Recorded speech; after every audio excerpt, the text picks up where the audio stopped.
Right, hey everybody, here Coach Julie Albert, wheelchair racing coach from Canada. We're just going to look at wheelchair racing right now, kind of going over the basics first, and want to explain you some of the things.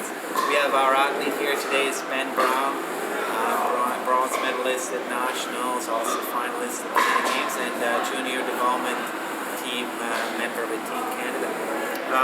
Okay, so this is the racing chair. Ben has an Eagle racing chair made in the States. They're pretty standard in terms of the size of the chair. We get 700cc wheels in the back, and then 27 in the front.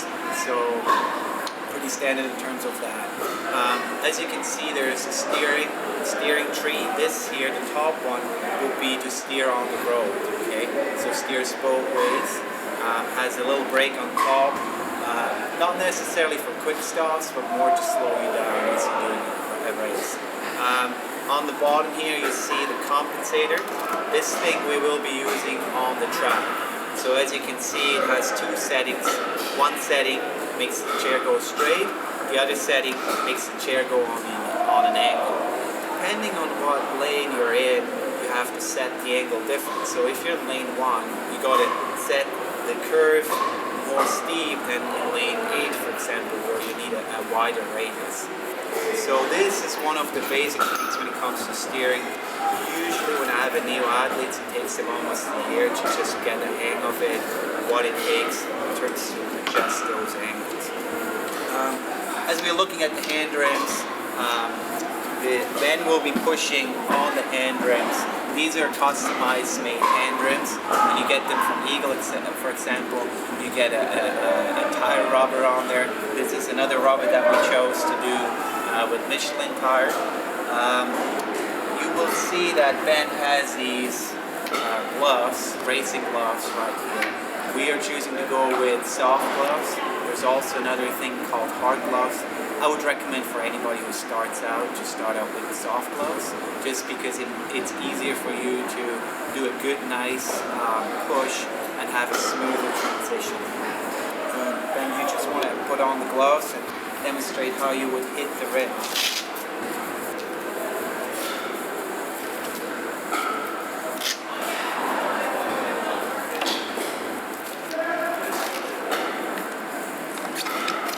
Technique in wheelchair racing, we're looking at a clock kind of a position. So imagine this rim here is a clock. So Ben would start at a starting position up at almost 12 o'clock to get his push going, and then go down to about 3 or 4 o'clock, 5, 6 o'clock, 7 o'clock, and release. Okay, so that's how it kind of looks like. As he gets faster, he'll start moving down to 3 to 7 o'clock in that range. That's where we get the most power and push backwards. That's one of the important things, is that we get a full push right through the rims. We do also have a strap here. All of these chairs are customized, so the better the fit, the better the energy transfer will be. Ben has put a snowboard binder here in the back just to make it a little tighter, to keep it in nice and snug, so the energy transfer is the best. Okay, we also have to have a helmet on. It's the rule on the international circuit.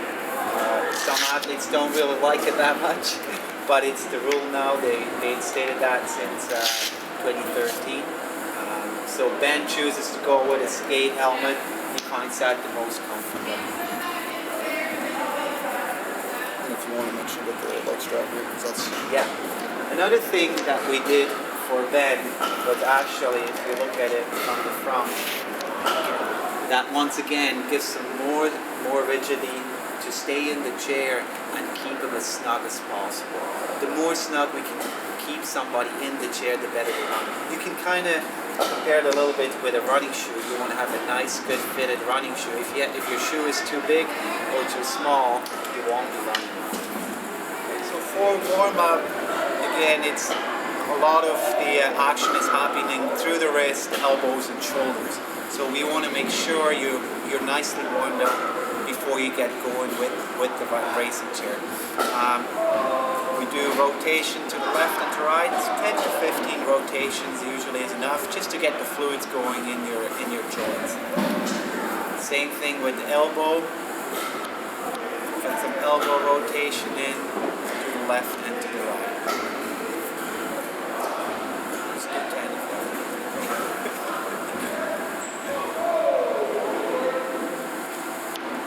As you can see, Ben is a T53, so for him it's not easy to stay up like that. So sometimes we actually do the warm-up in the day chair before he actually goes into the racing chair. He will have a bit more stability in the day chair. And that's a shoulder mobilization right here. Very similar to swimming actually, as you can see. Some swimmers will do that in their warm-up. We want to have good and nice shoulder flexibility. Okay. So I just stretch it out. Yeah. Good shoulder circle. Yeah. Arm circles are kind of difficult nowadays. So another thing that I do with the racers, because they really tend to get really tight through their pecs, we even stretch them out a little bit before a workout.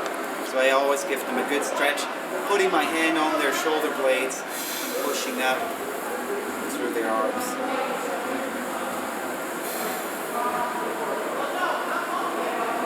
It also gives me a bit of an idea what state the athlete is in today. Are they feeling a bit more tense? Are they more relaxed? Usually you can tell in training camps and hard sessions it gets more tenders.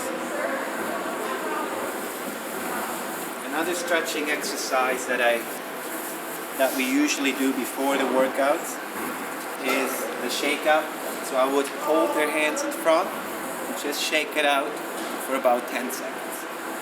This gives them a nice lat activation and relaxes their lats.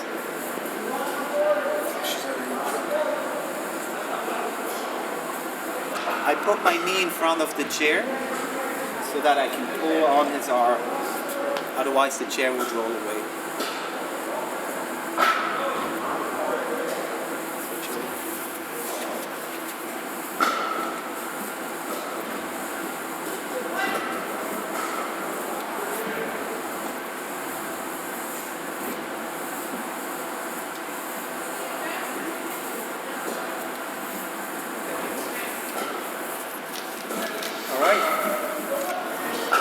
Okay, so today we're actually right now in a recovery week, so we're having not too hard of a workout today. Ben is going to do 6 by 200 meters at approximately 95% of maximal effort. So it's not necessarily about speed or time today, it's more about a nice technique, good flow, and working on the curves.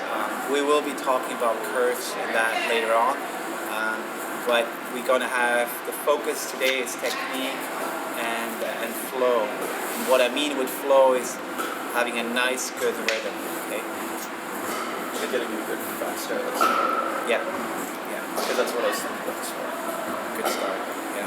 So getting up to a good speed, not top speed, but then maintaining what, 26, 20. I'd like to get over 97. Okay.